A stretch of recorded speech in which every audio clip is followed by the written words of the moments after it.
And topping our news this hour, firefighters from all across the nation will be gathered in Worcester this morning to say goodbye to a fallen brother who died, a hero, last week. Hundreds lined up yesterday afternoon for the wake for Lieutenant Jason Menard, who was killed while trying to save others from a burning home in Worcester last Wednesday. Eyewitness News reporter Erica Ritchie joins us now with more on how Menard is being remembered.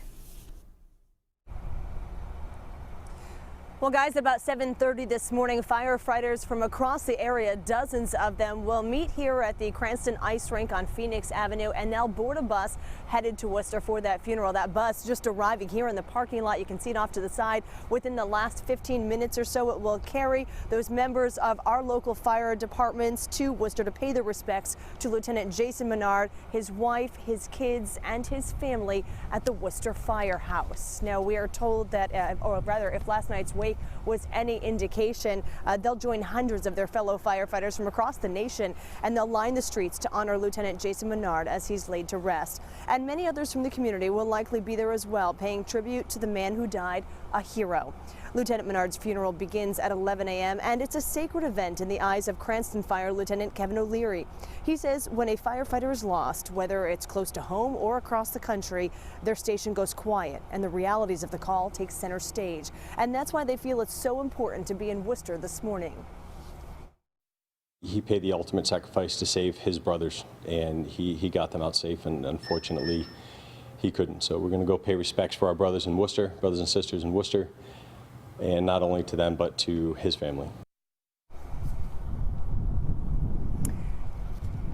And Lieutenant O'Leary says part of the reason they want to be there for their counterparts in Worcester is because they're inspired by them. We'll have that part of the story coming up at 6:30. For now, live in Cranston, Erica Ritchie, Eyewitness News. Now to our top local story at 6:30. Obviously, any firefighter fatality, it changes you, it changes your life, no matter who you are. And again, all you can do is hope to get out of this.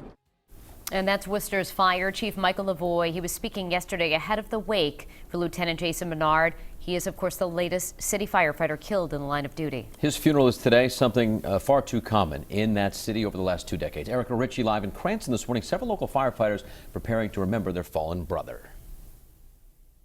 That's right, Pat. At about 7:30 this morning, dozens of firefighters from our area expected to meet here outside the Cranston ice rink on Phoenix Avenue, where they'll board a bus and head to Worcester to pay their respects to Lieutenant Jason Menard and to offer support for his department. It's been a very emotional week there. Every single time we've heard the chief speak, many of us have not been able to help but get choked up about it. But you have to remember the history of the department. They've suffered 9 losses on the job in less than 20 years. On December 3rd, we'll be coming up on the 20th anniversary of the cold storage fire that claimed the lives of 6 of Worcester's finest. Then John Davies was killed in 2011 on December 8th when a floor collapsed in a burning triple-decker. And it was Christopher Roy who paid the ultimate price when he got trapped in a burning home just last year on December 9th. Now, last Wednesday, Lieutenant Jason Menard died, saving his fellow firefighters from treacherous flames. There are losses that would deal a blow to any department, but the men and women in the Worcester Firehouse don't let the heartache cripple them. In fact, their tenacity actually serves as an inspiration to firefighters in our area.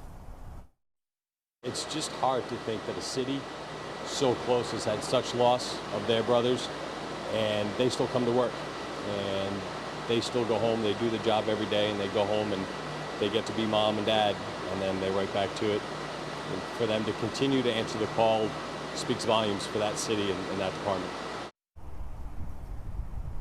And Lieutenant Menard's funeral set to begin at 11 o'clock this morning. We'll have a crew there, and our coverage of a hero's farewell will begin at noon. For now, live in Cranston, Erica Ritchie, Eyewitness News.